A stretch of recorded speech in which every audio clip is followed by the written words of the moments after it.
empezamos conforme vayan llegando. Vamos, la clase de sesión es a las 2. Ok. Entonces, buenas tardes a todos. Ya todos me conocen.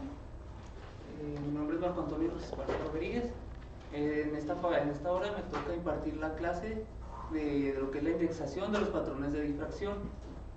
Y ya en la mañana estuvieron viendo qué es la parte de la difracción, que cómo se da la difracción, que cómo es que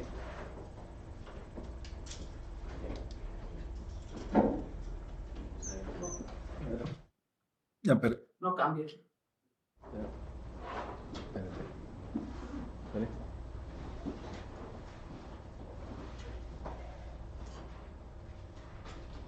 Ahí está, ya respondió. Vamos a ver qué es un patrón de difracción, qué información podemos obtener de estos y cómo nos van a ayudar a entender y caracterizar nuestras muestras. Entonces, pues, un patrón de difracción tiene un cierto tipo de arreglo en los puntos difractados que vamos a estar observando, y nosotros al analizarlo podemos hacer dependiendo del tipo de patrón que sea, lo vamos a ver después, nos va a dar información sobre la estructura del material y cómo se va a comportar esta muestra. La información que nos da nos va a incluir la identificación del cristal sobre el que estamos incidiendo las de electrones, y nos va a generar este patrón de difracción.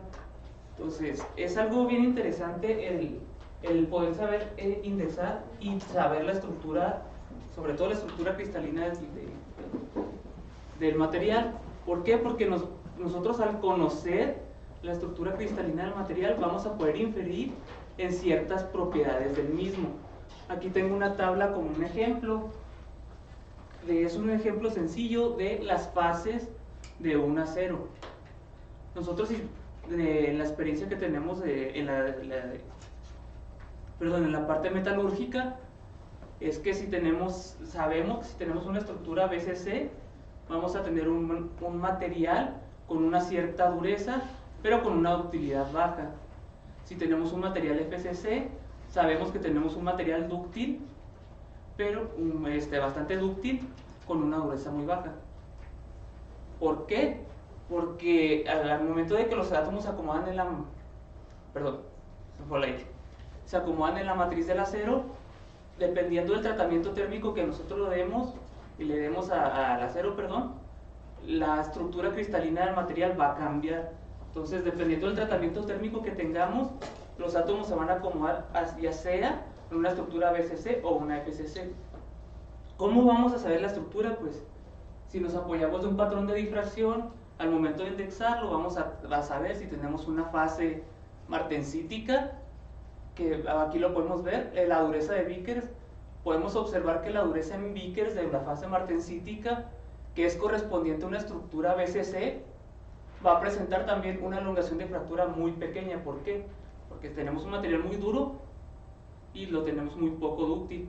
Entonces, si nosotros hacemos un tratamiento térmico, acomodamos los átomos de una manera distinta, como en esta parte de lo que es la austenita, ya cambiamos de una estructura BCC a una estructura FCC. ¿Y qué pasa con las propiedades mecánicas del material? Pues van a cambiar. ¿Por qué? Porque la dureza disminuye. ¿Y qué va a pasar con la elongación de la fractura? Pues va a subir. Perdemos dureza, ganamos elasticidad. Bueno, ductilidad, perdón. Menos dureza, más ductilidad. Entonces, esa es una parte muy importante. Es como un ejemplo que les pongo, aplicado sobre un material, el conocer la estructura cristalina. Pasa.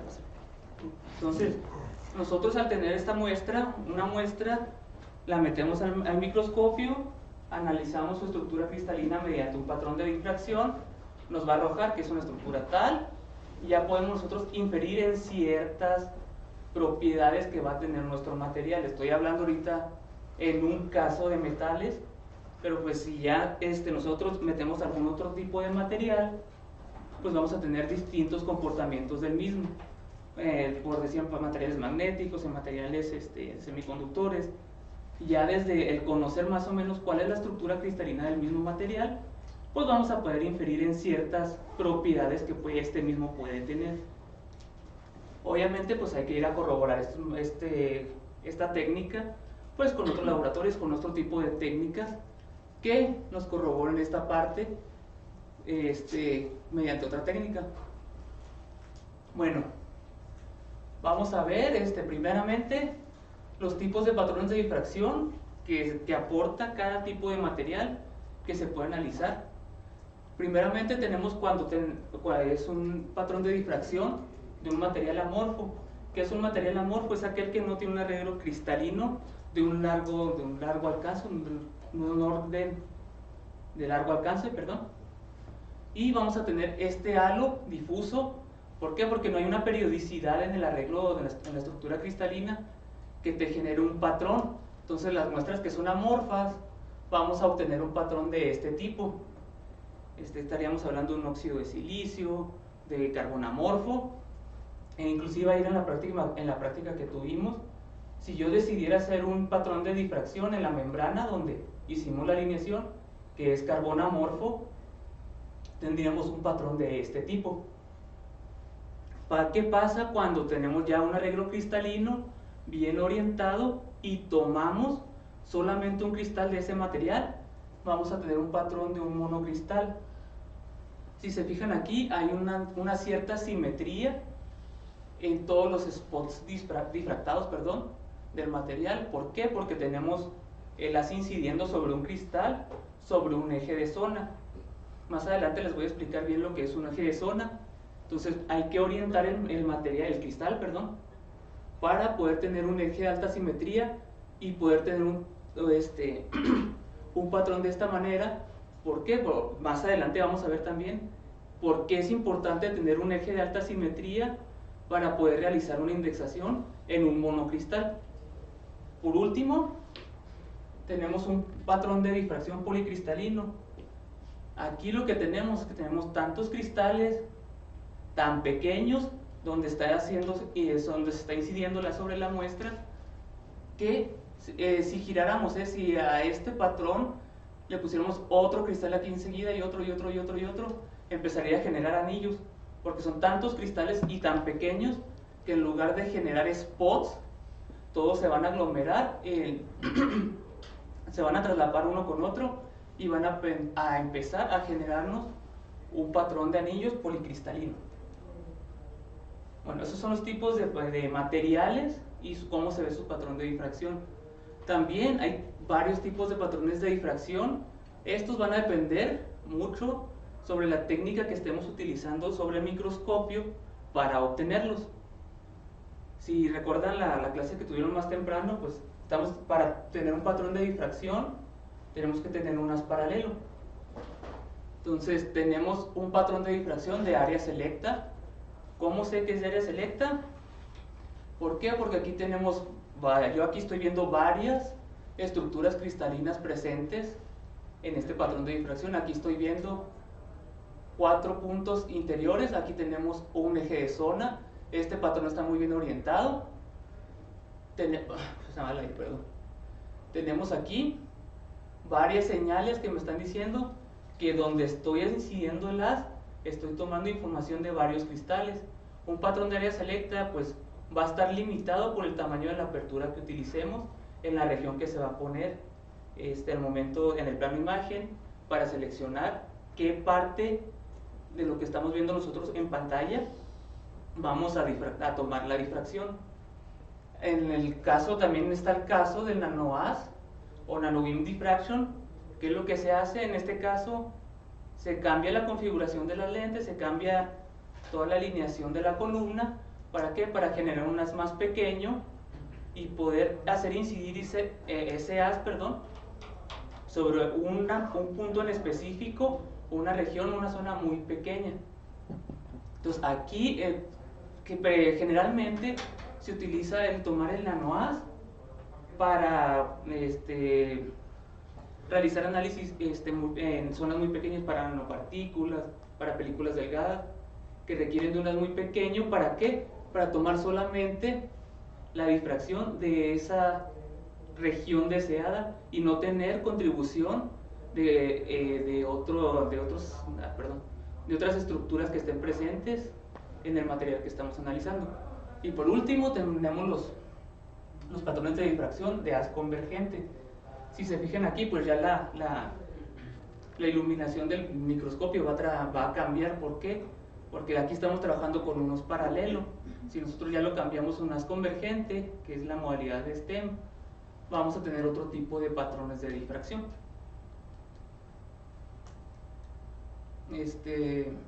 Aquí les pongo un ejemplo rápido de la aplicación de los diferentes, las técnicas de difracción en un material. Como les comentaba, aquí tenemos un patrón de difracción de área selecta.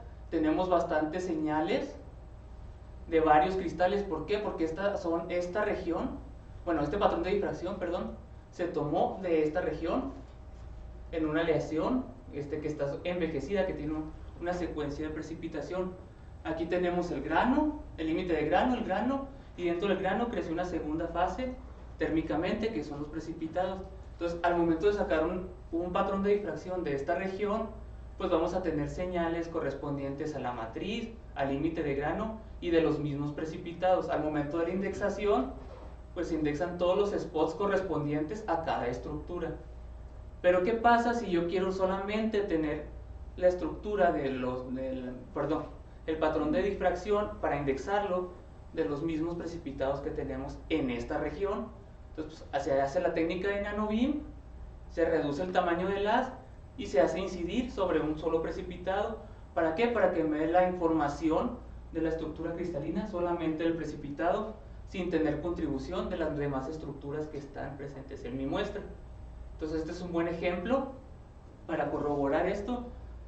Lo que me gusta mucho de los patrones de difracción es que corroboran muy bien con la técnica de difracción de rayos X. Entonces, este es un difractograma que se tomó de esta misma muestra. Entonces, estamos corroborando varias señales, que aquí me dice que tengo una BCC ordenada, tengo una estructura FCC y una BCC. Entonces, ciertas señales de aquí las estamos corroborando con del difractograma, perdón, las estamos corroborando aquí con un patrón de difracción. Entonces, ya que sabemos que ese patrón de difracción y todo, y lo que les comenté, vamos a ver qué es la longitud de cámara. La longitud de cámara, aquí lo dice, es la distancia virtual a la que se debe de colocar la película o la cámara. Ya el día de ayer, ¿por qué película? Porque ya ustedes el día de ayer, antiguamente, se colocaba una película donde se hacía incidir para revelar las micrografías que se tomaban. O la cámara, en este caso, pues la cámara de uso rudo. Entonces, la longitud de cámara tiene mucho que ver en la muestra. ¿Por qué? Porque si tenemos una longitud de cámara mayor, aquí lo vemos en los patrones de difracción, vamos a poder observar un poco más a detalle, vamos a estar viendo más de cerca el patrón de difracción, vamos a poder realizar las mediciones de una mejor manera. ¿Por qué? Porque vamos a tener un mayor detalle. Si reducimos la longitud de cámara, pues vamos a tener un menor detalle y vamos a batallar un poco más para lo que viene siendo la indexación. Bueno, vamos a pasar con la proyección estereográfica. Ya ahorita estuvieron viendo la esfera de IVA, la estuve viendo. Por la proyección estereográfica, pues prácticamente va a ser la representación de una esfera en un plano. O sea, lo que tenemos en 3 dimensiones lo vamos a representar en una sola dimensión. Aquí tenemos la construcción de una proyección estereográfica, perdón. Aquí tenemos un cristal. Aquí tenemos un cristal. Si nosotros hacemos incidir nuestro haz en esta dirección, pues vamos a estar viendo un eje de zona. Si nosotros rotáramos este cristal en cualquiera una de estas aristas, pues vamos a estar viendo un diferente eje de zona. Aquí es una parte muy importante que les comenté ayer, que estamos en la práctica, de poder tener un portamuestras que tenga una doble inclinación. ¿Por qué? Porque nosotros el haz siempre va a estar incidiendo en la misma dirección. Entonces, ¿qué es lo que vamos a tener que mover nosotros? Vamos a tener que mover nosotros la muestra, el cristal con el que vamos a estar buscando un eje de zona. Vamos a estar inclinando en 2 ángulos, ¿Para qué? Para que ese haz incida sobre una de estas caras y tener un eje de zona. Y el estar en un eje de zona, vamos a poder tener más información del material y nos va a ser más sencillo realizar el proceso de indexado. ¿Por qué? Porque al estar en un eje de zona, y sobre todo si es un eje de zona de alta simetría, vamos a tener la posibilidad de no batallar al momento del indexado. ¿Por qué? Porque si estamos cerca del eje de zona, al momento de hacer las mediciones, vamos a tener un cierto grado de error y nos vamos a arrancar el cabello, nos vamos a enojar, nos vamos a frustrar. ¿Por qué? Porque lo que estamos midiendo no va a coincidir con lo que vamos a tener en una carta cristalográfica, perdón. La orientación de los ejes de zona, miren, aquí tengo cuando nosotros estamos moviendo nuestra muestra, vamos a empezar a ver lo que son las líneas de Kikuchi. No sé, César, ¿vieron algo de líneas de Kikuchi? ¿Todavía no? Entonces, cuando nosotros estamos haciendo incidir, sobre todo cuando tenemos el haz convergente, podemos ayudarnos de la parte del haz convergente para orientar una muestra. ¿Cómo se ve un eje de zona de alta simetría? Vamos a ver esto, en donde el punto donde se crucen más líneas de Kikuchi, donde se cruce la mayor cantidad, vamos a tener un eje de alta simetría. Aquí si lo vemos, aquí tenemos un eje de una más baja simetría, y ahí también tendríamos un patrón de difracción, pero de baja simetría. Aquí podemos ver la orientación, cómo se ve un patrón de difracción orientado y tomado en un eje de zona de alta simetría. Si se fijan, el patrón de difracción presenta una simetría entre todos los spots que tiene. Entonces ya nosotros, al tener un patrón orientado en alta simetría, pues nos va a ser más sencillo empezar a hacer las mediciones para nuestra indexación y poder así identificar las familias de planos y la estructura, y sobre todo el eje de zona de este patrón de difracción. Aquí tenemos un eje de zona de más baja simetría, si se fijan, ya no es tanto, aquí le falta un poquito de orientación, pero cambia mucho un eje de zona de alta simetría a un eje de zona de baja simetría. Cuando vayan ustedes a analizar, o que les toque a ustedes, estar tanto como usuario como técnico moviendo un microscopio, manipulando un microscopio de transmisión, hay un patrón de difracción, pero sí es importante el estar buscando los ejes de zona. ¿Por qué? Porque si tú me dices, yo quiero un patrón de difracción de mi material, y lo tomamos al azar, así nada más, de esa partícula, de esa zona, aquí tenemos un patrón de difracción sin orientar. Entonces vas a tener un montón de puntos. Sí, mira, tu material siempre va a difractar, si es que tienes un material cristalino, pero un patrón de esta manera no te va a servir para nada. ¿Por qué? Porque no tiene un arreglo, no tiene una simetría para que tú lo puedas indexar. Entonces sí vas a tener un patrón de difracción, pero no te va a aportar nada a tu caracterización. Bueno, los patrones de policristales, vámonos a checarlos. Ahí. Bueno, está muy chiquito, no sé si alcanzan a ver, pero esto está sencillo. Me acerco porque no alcanza a ver. La ecuación para lo que viene siendo la difracción de electrones está dado por la longitud de onda, la longitud de cámara que tenemos, el radio y la distancia interplanar. En este caso, lo que queremos encontrar es la distancia interplanar de este patrón de difracción, para checar cuánto es la distancia interplanar de esta familia de planos. Aquí tenemos un anillo, acá bueno, casi no se nota por el cañón, pero en cada punta de estas flechas que se marcaron está un anillo, está una reflexión, está una familia de planos. Entonces lo que queremos encontrar es la distancia desde el haz transmitido, que lo tenemos aquí en el centro, de cada familia de planos, para poder identificar cuál es la familia de cada anillo que tenemos. Entonces, en este caso, tenemos ya despejando la ecuación, la distancia interplanar va a estar dada, por la longitud de onda. En la clase pasada vieron cuál es la longitud de onda. Eso lo vamos a tener que consultar con el técnico, cuánto fue el voltaje de aceleración con el que se estuvo trabajando. Entonces ya se te dicen 100 kiloelectronvolts, 200. Entonces ya sacamos la longitud de onda a 200, la sustituimos. La longitud de cámara, siempre la longitud de cámara viene aquí. ¿Dónde lo vamos a? Aquí tenemos la longitud de cámara, en los datos de su patrón de difracción. En este equipo en el que manipulo yo, pues aquí mismo te da todos los datos que necesitas. Longitud de cámara, aquí tenemos también nuestra escala, el voltaje, todo eso se lo pueden pedir al técnico. ¿Para qué? Para poder desarrollar esta ecuación.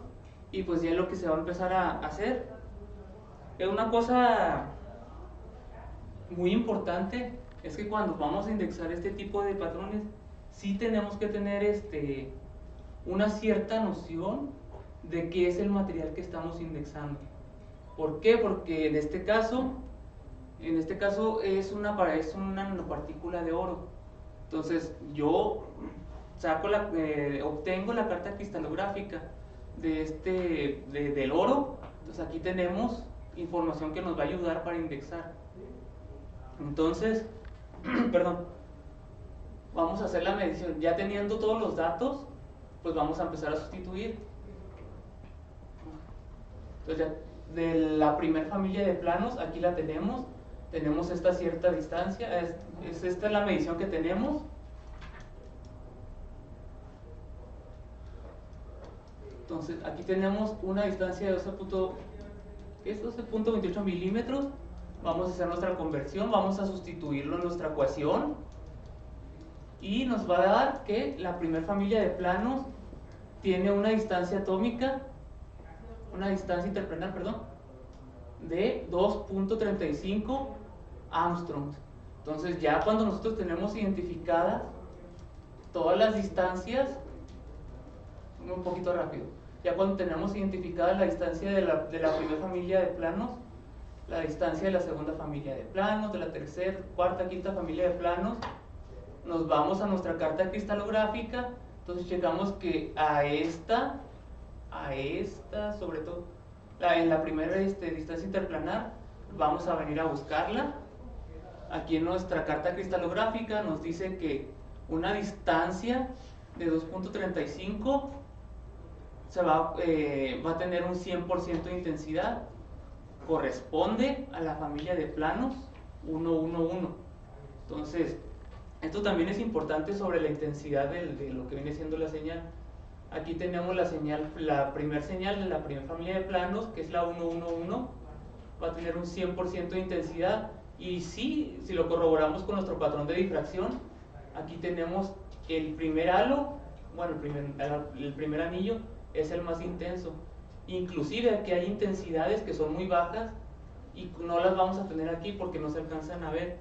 Entonces, nosotros al conocer la distancia interplanar de todos nuestros anillos y en apoyo de una carta cristalográfica, vamos a poder indexar qué familia de planos corresponde cada anillo. No sé si me dieron a entender. ¿Todo bien? Otra forma no es sencillo, otra forma de verlo no es indexación, pero corrobora muy bien la técnica de difracción de rayos X y la difracción de electrones. Es esta imagen que me gusta mucho mostrar. Aquí tenemos un patrón de anillos de una estructura FCC y un patrón de anillos también de una estructura BCC. Si nosotros traslapamos el difractograma de una estructura común FCC, las reflexiones que se ven aquí en el difractograma tienen que empatar con los anillos que tenemos en nuestro patrón de difracción. Si fijan, tenemos una estructura FCC, un patrón FCC, nuestra difracción de electrones. Si lo traslapamos con el difractograma, los anillos van a coincidir con las mismas señales que tenemos en el difractograma. Es una forma de ver cómo se complementa la técnica, en este caso de los policristales, de difracción de rayos X con lo que viene siendo un patrón de difracción de TEM. Esto lo puse en el caso de los policristales, y ya los monocristales pues es otra historia muy distinta. Bueno, vamos a... Ahí en sus hojas les dejé... ¿Qué tal? En sus hojas les dejé 3 patrones de policristales y 3 cartas cristalográficas. Entonces ahí con ayuda de la regla y del transporte, bueno, en el primer caso, con ayuda de la regla que se les brindó ahí, se les proporcionó el material. Vamos a dar unos 5 minutitos, 10 minutitos, para que traten de indexar los patrones policristalinos y corroborar a qué estructura, bueno, a qué material es cada uno de ellos. Si tienen dudas, pues adelante me dicen y me acerco a su lugar. Pues son 3 cartas cristalográficas, tienen 3 patrones de anillos, hay que ver cuál es cuál. Es óxido de titanio, es óxido de magnesio y unos de oro. De hecho, en la carta cristalográfica, perdón, del óxido de titanio, les puse las distancias de las distintas fases que tiene el mismo material, para que ustedes vean a ver a qué fase es correspondiente el óxido de titanio, si es el rutilo, si es la natasa. Entonces ahí ustedes van a ver al momento de indexar, cuando encuentren cuál es el patrón de difracción del óxido de titanio, puedan corroborarlo y cotejarlo, a ver en qué fase estaba ese patrón de difracción que fue tomado.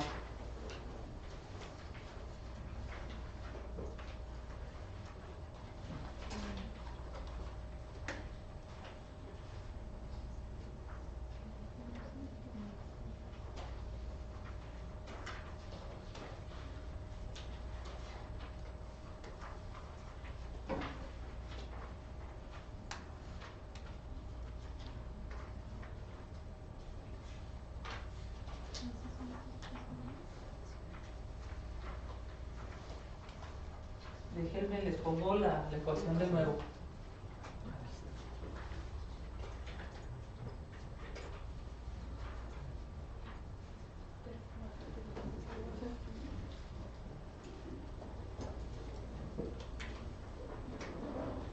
Una pregunta, para solicitar, ¿dónde podría solicitar el material? Es que el día de hoy... ¿Tú acabas de llegar? Sí. Déjame, os pregunto, porque no me acordaba de tu situación.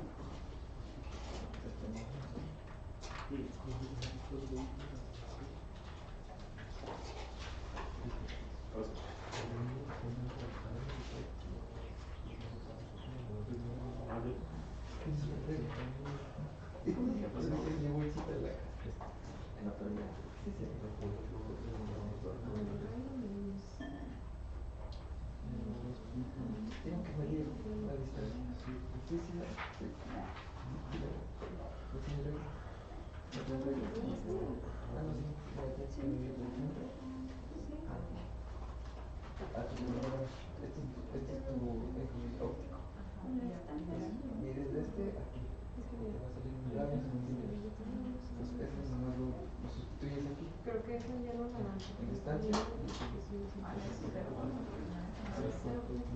Medir y sacarla con la ecuación de la distancia del planeta. Ahí está el radio, la longitud de cámara, cualquier así. La longitud de la radio en centímetros, y constituyes la longitud de onda 0.5 y sacan la distancia interplanetaria y debería ser por el medio.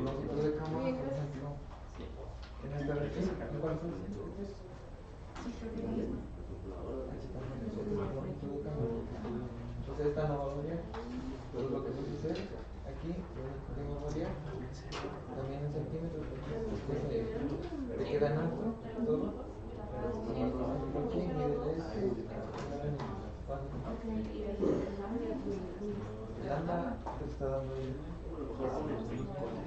0.02508.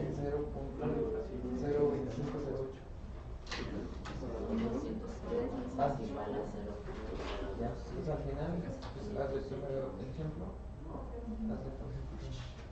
Este de la primera. Mide tu radio desde el centro.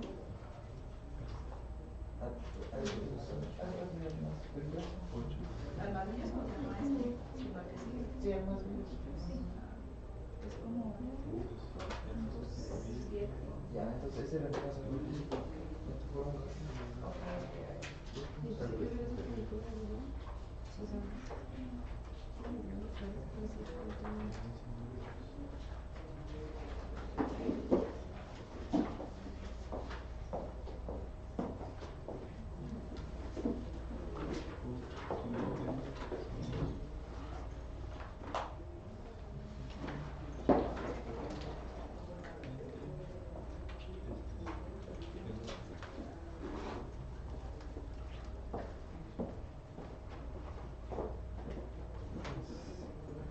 te ayudo con los cálculos. ¿Cuántos? 6.02508.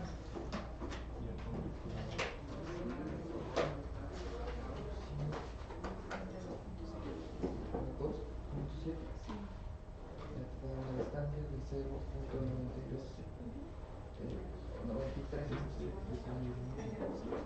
Bueno, entonces mira, te vas acá. Estas son las fichas. Esa ficha.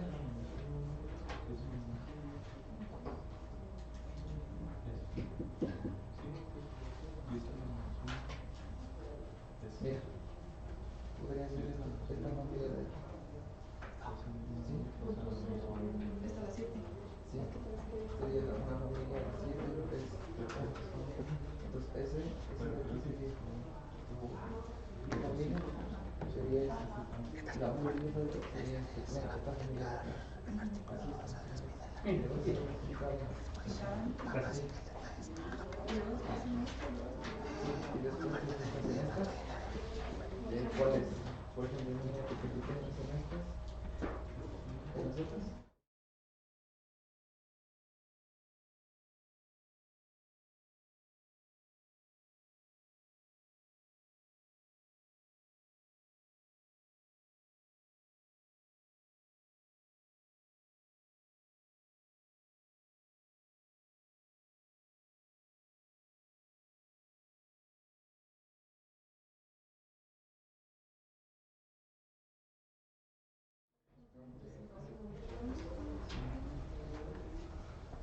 Como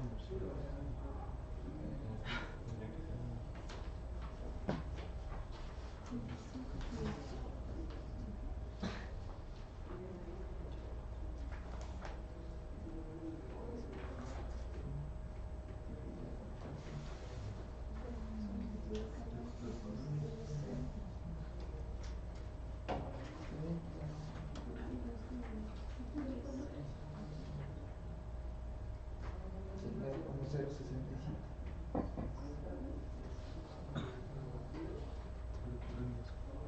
Punto 0.67.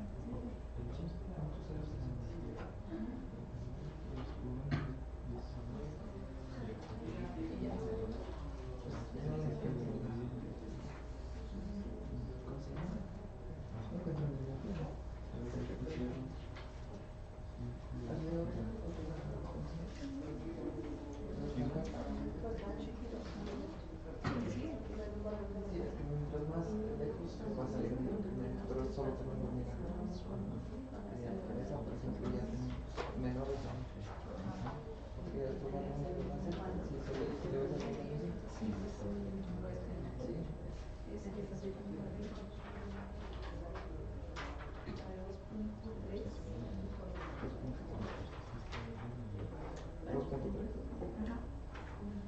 da 1.01.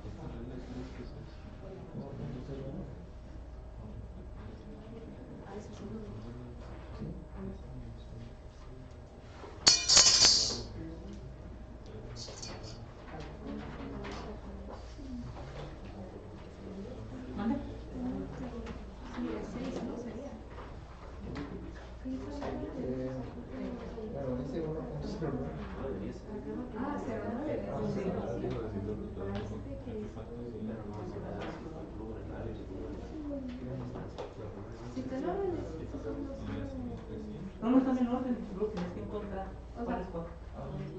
¿No estás en los Digo, a lo mejor sacaste la distancia y no te dio cuál es primero, pero deberías de sacar a lo mejor otro. Ok, si no lo encuentras aquí el valor, Mira, primero, me dio 1.09. ajá, y su primera ¿Qué sería este? O sea, eso no pasa. Sí, el más difícil. No, justo de aquí, del centro, a este. Ah, pues mira, aquí tienes. Aquí. Al inicio. Sí. A lo mejor por eso. Primero. A ver. Pero este Lo estaba haciendo hasta como al final. Bueno, Entonces, seguro. obviamente debe de estar Veamos. Yo creo que Es como 2.1. 2.1.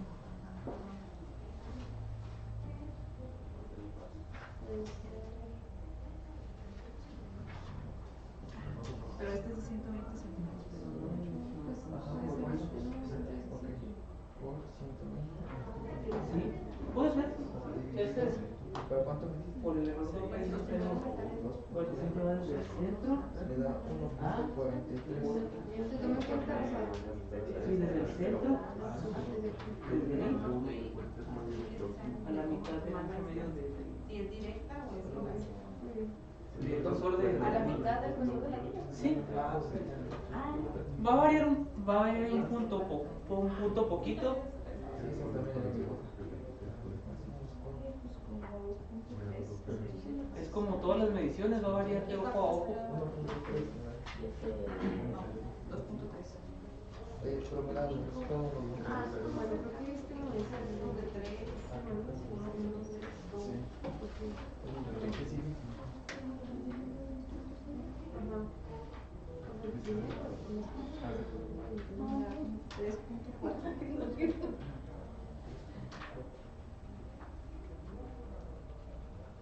Era 0.88. 0.88. Bueno, vamos a seguir. César, no, colócalo. Oye, ¿cuál es que es? Lo más ¿Mande? pregunta. Ah, sí, ¿no? No. En base en la distancia de los es directo. Una vez que hayas todas las distancias. No. ¿Cuál es? Por ejemplo, mira, este es un óxido de carbono.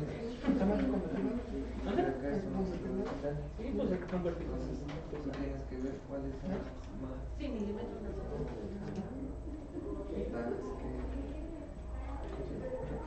Donde te aparecen estas dos planos y es eso. Porque esta de aquí, bueno, esta de aquí son Perdón.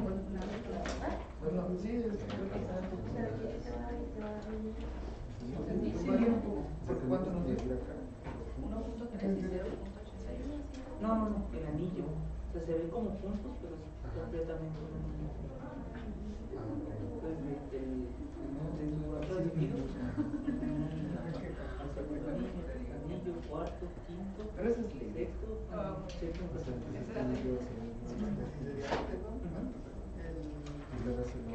Cuando lo hice en clase, a ver, pruébale el último. Sí, se puede. Sí. Ok, tienes ahí un error de ojo de tu medición. Pero sí es punto 90. Te da punto 92, 0.92, 0.92. Ándale. Miles y mero. Y el primero no es el de 0.03. Bueno. Sí, depende de qué, pero ahorita estamos trabajando con eso porque todos están en Sí, todos fueron tomados en el microscopio en el Yeol. Todos están a 100 kiloelectronvolts.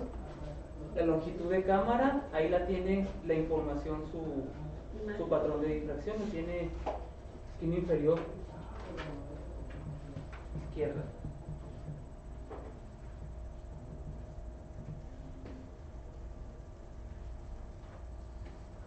Ok.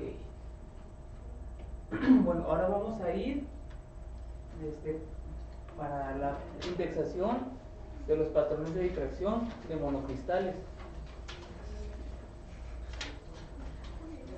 La literatura nos indica en los libros de microscopía, micrografía, sí, perdón, en los libros de microscopía ya nos indican, ya está bastante estudiado los ejes de zona de ciertas estructuras cristalinas. La mayoría de ellos pues, van a encontrar que las estructuras más estudiadas son la BCC, la BCC, la hexagonal. Entonces ya están reportados un montón de ejes de zona, sus familias de planos que componen este eje de zona, las relaciones de los vectores que nosotros vamos a trazar y los ángulos entre ellos para facilitarnos lo que viene siendo la indexación. Sí, hay que ser bien claro que no es para todas las estructuras cristalinas. Sí van a tener que tener una cierta noción de qué estructura cristalina va a ser el material que ustedes están analizando. En este caso, estas imágenes de referencia también se las puse a ustedes en las hojas que les proporcioné. Son del libro de Eddington de microscopía. Si alguno requiere que se lo envíe el libro, pues me mandan un correo y se envía sin problema. ¿Por qué? Aquí tenemos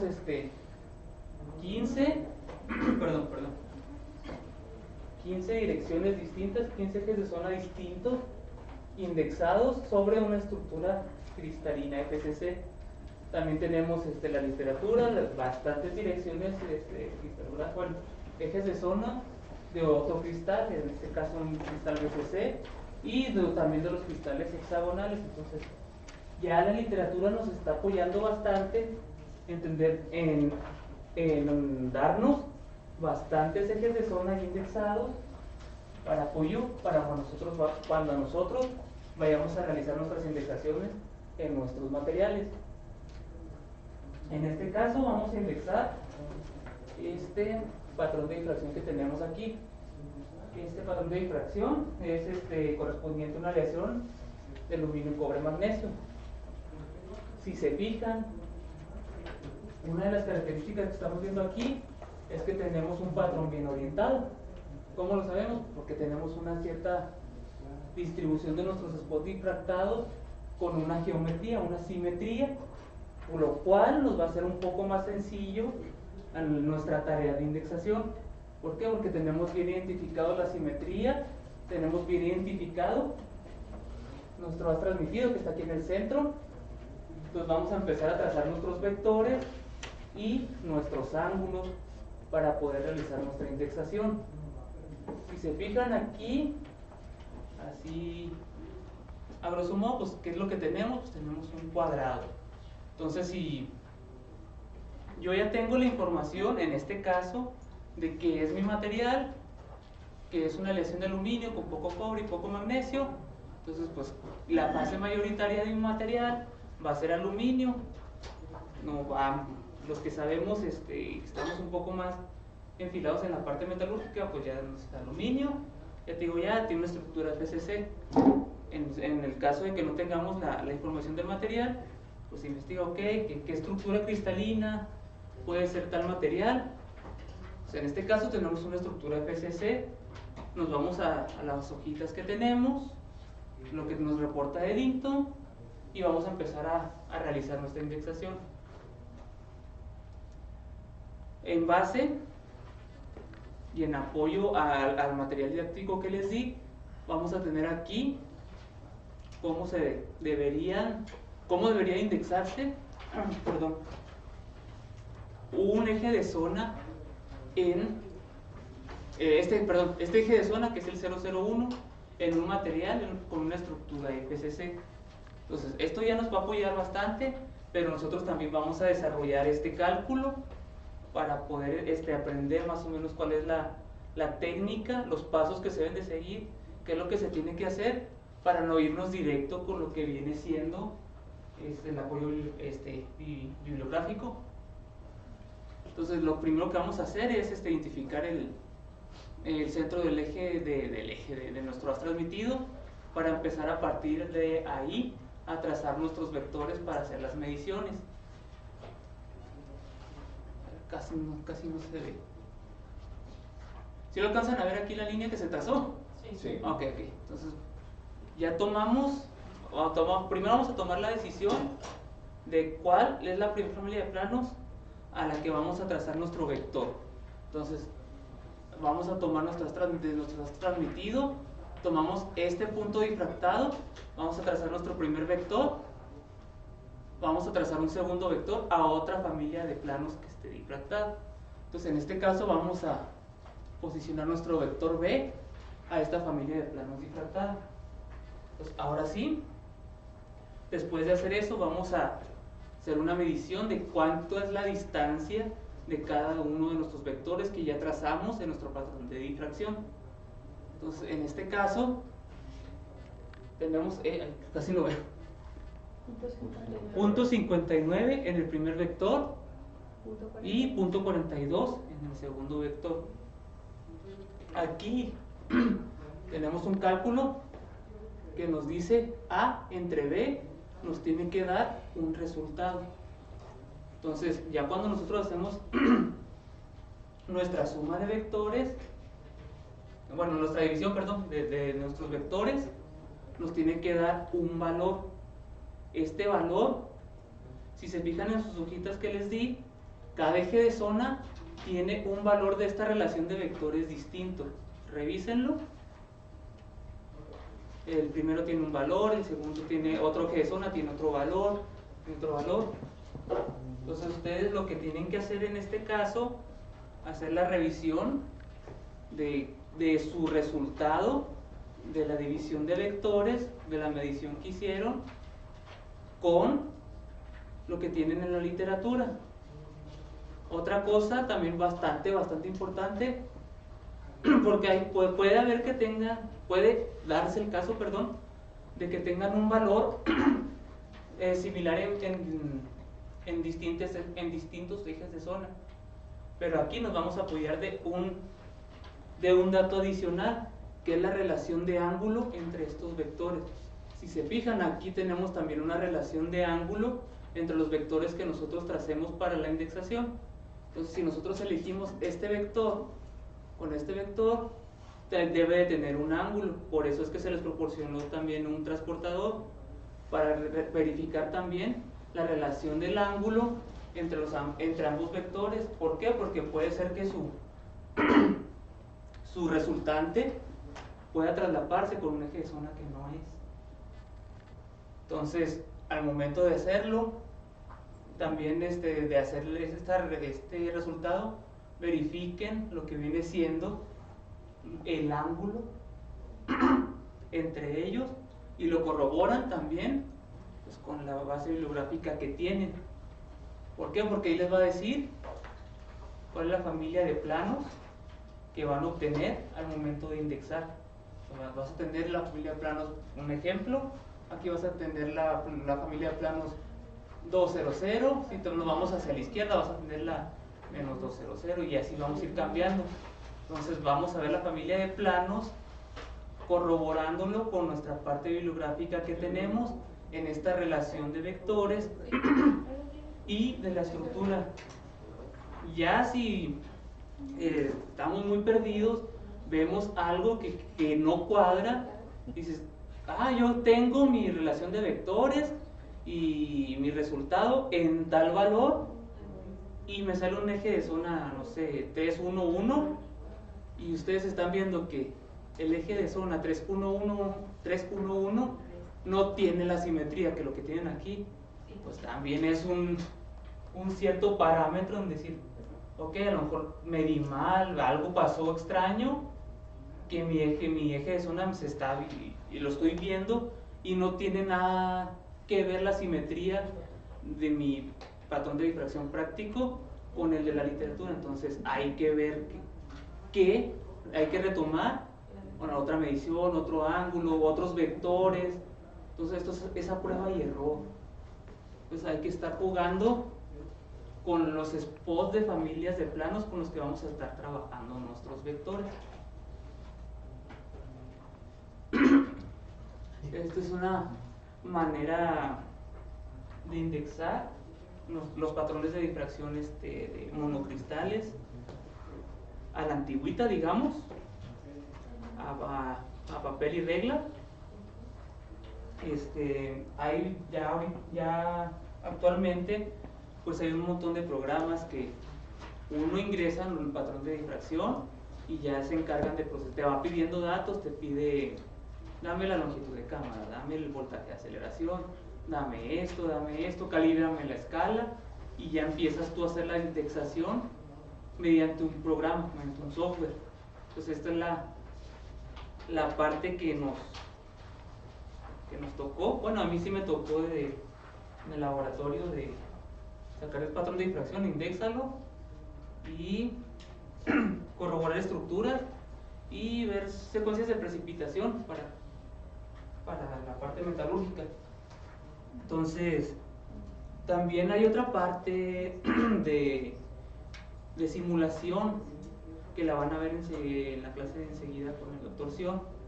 ¿Para qué? Para estructuras cristalinas que no están reportadas en la literatura. Ya estructuras cristalinas más complicadas. Ya estamos hablando de monoclínicas, triclínicas, ortorrómbicas, que la indexación de tales estructuras no está en la literatura como tal, sino que ya eso lo van a ver con Sion en la clase siguiente, para ese tipo de estructuras cristalinas distintas a las básicas que tenemos reportadas en la literatura.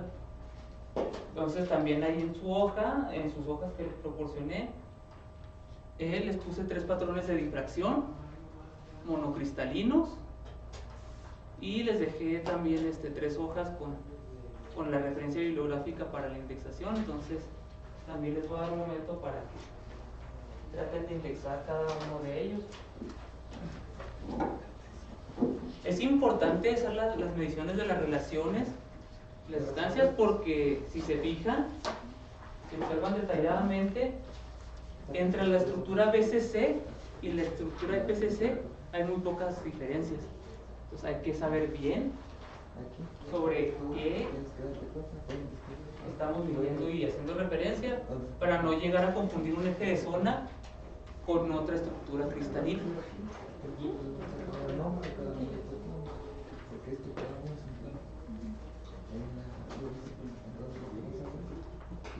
Entonces pues vamos a trabajarlo, y aquí es lo que llega el doctor Sion, que es la clase que sigue. ¿Vale? ¿Sí?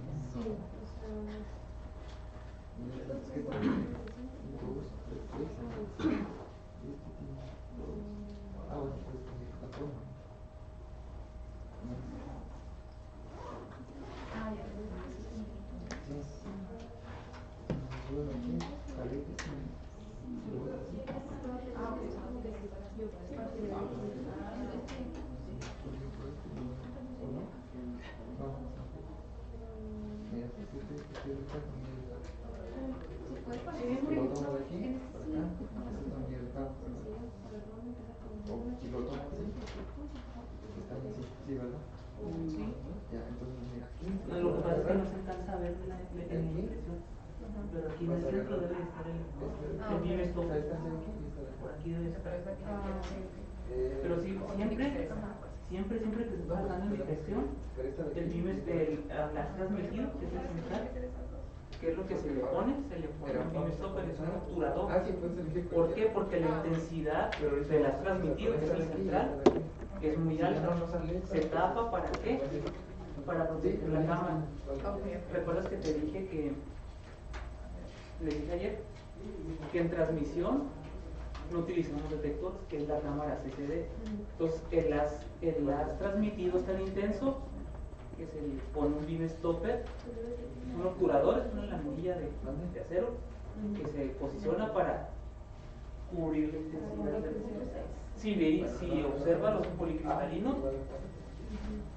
hay veces que el beam stopper es tan pequeño y la intensidad es tanta que se alcanza a ver el haz transmitido. Entonces, por eso es que siempre en el centro no se alcanza a ver. ¿Por qué? Porque va a estar el beam stopper. Ahorita lo vamos a ver en la práctica. Pero sí, ahí debe de estar en el centro. Lo que pasa es que está muy oscura la impresión y no se alcanza a notar.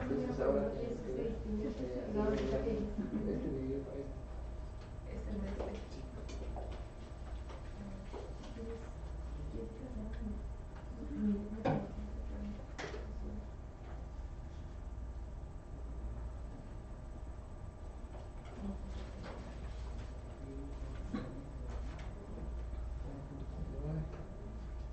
Bueno, aquí nos dice que está 1.45.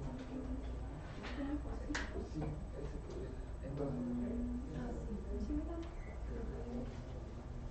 Ajá, otras dos sí, sí, sí, solo tengo así que obviamente hay de aquí a acá 45. Entonces, ahí ya puedes decir que este de aquí, este de acá, mira, que es lo mismo que este, ¿no?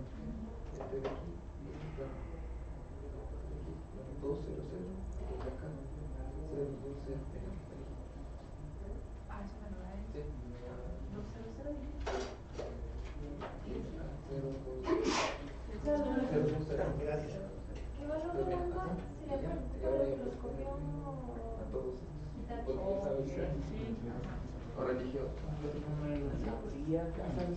Intentaría checar la tablita de la longitud dependiendo del voltaje. ¿Se puede sacar a partir de esta? ¿Conoces este? Por ejemplo, si son 100, de esos son 100 voltios.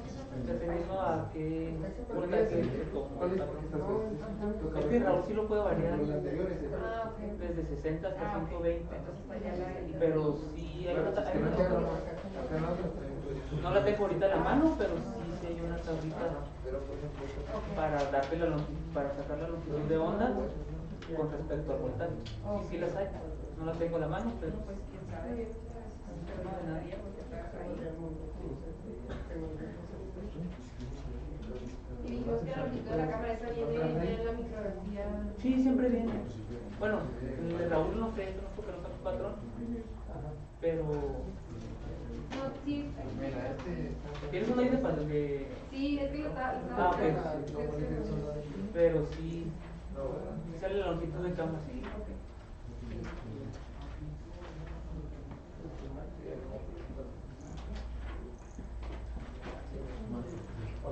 Para adelante.